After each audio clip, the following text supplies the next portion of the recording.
ఆంధ్రప్రదేశ్‌లో కూటమి ప్రభుత్వానికి వైసీపీ ఇస్తున్న ఛాలెంజెస్ పీక్స్ లెవెల్‌లో ఉన్నాయన్నమాట. ఏదో బస్తీ మీద సవాల్ చంపేస్తా, గింపేస్తా అన్న ఇది కాకోకుండా వాళ్ళు ఇచ్చే ఛాలెంజెస్ విత్ డేటాతో. ఏంటయ్యా ఆ డేటా అని చెప్పేసి అంటే నిన్న కూటమి ప్రభుత్వం ఒక పోస్ట్ చేసిందనమాట. నేను ఇక్కడ డిస్‌ప్లే చేస్తాను. మీరు చూడొచ్చు. ఆహ్, భర్త చనిపోయిన వెంటనే తర్వాత నెల నుంచే ఎవరైతే భర్త చనిపోయిన లేడీ ఉన్నారో ఆవిడకి మేము పెన్షన్ ఇవ్వడం జరుగుతుంది అని చెప్పేసి కూటమి ప్రభుత్వం వాళ్ళు ఒక పోస్ట్ చేయడం జరిగింది. దానికి కౌంటర్‌గా వైఎస్ఆర్‌సీపీ కార్యకర్త, వైఎస్ఆర్‌సీపీ సోషల్ మీడియా యాక్టివిస్ట్ అని చెప్పేసి అనుకోవచ్చు. ఎస్ఆర్‌పీ అని చెప్పేసి ఒక హ్యాండిల్. మీరు జూన్ నుంచి అక్టోబర్ వరకు జూన్ నెల నుంచి కూటమి ప్రభుత్వం వచ్చింది కదా! మీ కూటమి ప్రభుత్వం వచ్చిన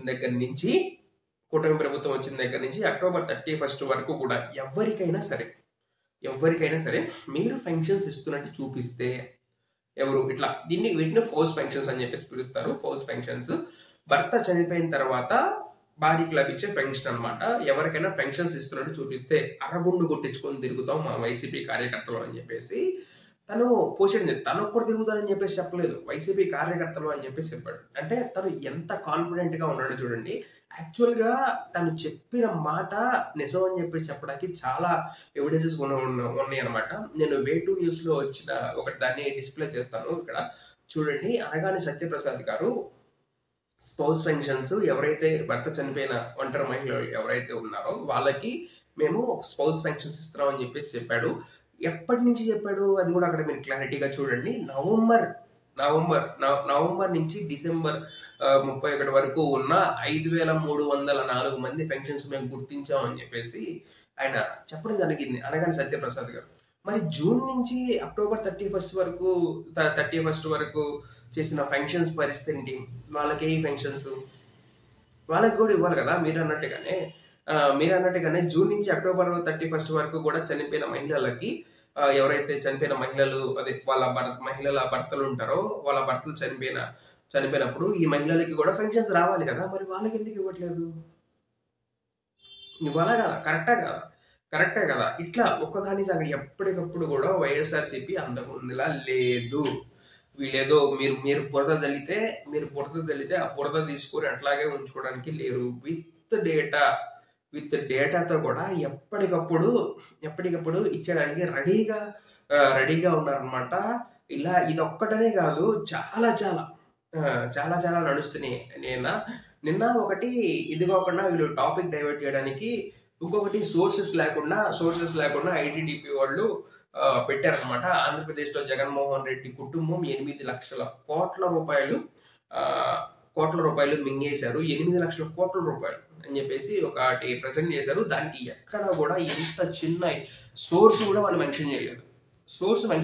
ఆంధ్రప్రదేశ్ ప్రభుత్వం ఈ జీవో నెంబరో లేకపోతే ఇలా అందులో పెట్టిన బకాయిలనో వాళ్ళు ఇట్లా ఫండ్స్ మళ్ళించుకున్నారనో దానికి సంబంధించిన కాపీ ఇదనో లేకపోతే దానికి సంబంధించిన ప్రూఫ్లు ఇదనో అని చెప్పేసి మెన్షన్ చేయాలి. లేదో కిరాణా కొట్లకి సరుకులు లిస్ట్ రాసుకొని టీడీపీ నాలెడ్జ్ సెంటర్ అంటే దాని పేరు. ఐటీడీపీ వాళ్ళదేమో టీడీపీ నాలెడ్జ్ సెంటర్ అంటే టీడీపీ వాళ్ళకి ఇట్లా మీరు బురద చల్లండి.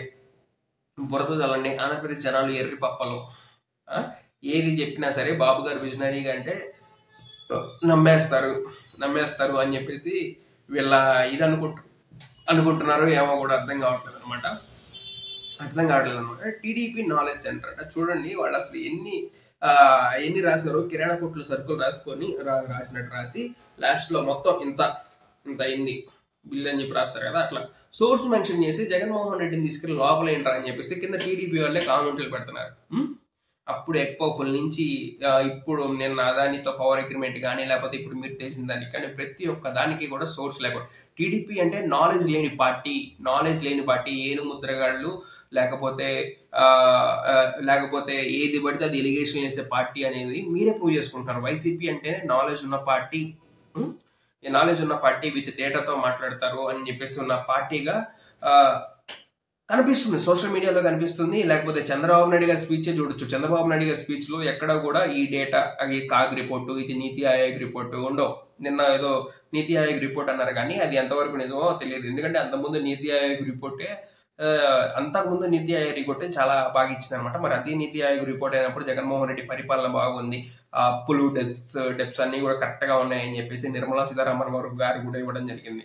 మీ మీద ట్రస్ట్ ఎందుకు లేదు అంటే మన ఈయన గవర్నర్ గారి చేత కూడా మీరు అప్పుల విషయంలో అబద్ధం చెప్పించారు, నిర్మలా సీతారామన్ గారు చెప్పించారు. నిర్మలా సీతారామన్ గారు యాక్చువల్ డేటా ఇచ్చారు. ఆంధ్రప్రదేశ్కి ఉన్న అప్పు 7 లక్షల కోట్లు మాత్రమే. అందులో చంద్రబాబు నాయుడు గారు చేసింది 3.5 లక్షల కోట్ల దాకా ఉంది.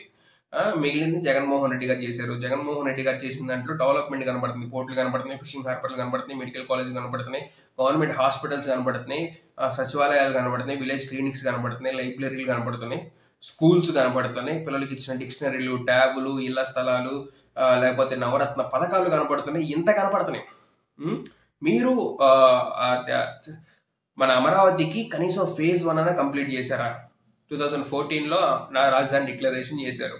అప్పటి నుంచి కూడా ఇప్పటి వరకు 19 వరకు కూడా నా 5 yearsలో కనీసం ఫేజ్ 1 అనే కంప్లీట్ అయిందా? అక్కడ ఉంది ఏంటి? గవర్నమెంట్ ఆఫీసులు, బిల్డింగ్లు, కలెక్టర్లు, హైకోర్టులు, లేకపోతే హైకోర్టు ఆఫీసులు, లేకపోతే ఏదైనా మినిస్టర్ల ఆఫీసులు, ఎమ్మెల్యేలకి ఇయే కదా ఉంది. దానికి ఎందుకు పెద్ద బిల్డప్ ఇస్తారు? అవన్నీ కూడా కంపెనీలు కాదు, ఏదో పెద్ద సైబర్ టవర్స్ కాదు అక్కడ మీరు వేసింది. అంతకుముందు హైదరాబాద్లో సైబర్ టవర్స్ పునాది మీరు కాదు వేసింది, అందరికీ తెలుసు. ఎక్కడ ఉన్నదాన్ని మీరు కంటిన్యూ చేశారు అంతే. ఇలా లేవు మాస్టారు. సో ఎవరు మాట్లాడినా, ఏది మాట్లాడినా డేటాతో మాట్లాడటం నేర్చుకోండి. టీడీపీ వాళ్ళందరూ కూడా డేటాతో మాట్లాడితే ప్రజలందరికీ కూడా బాగుంటుందని చెప్పేసి భావిస్తున్నాం. అంతేగాని ఇట్లా ఏది పడితే అది ప్రజెంట్ చేయొద్దు. ఓకే.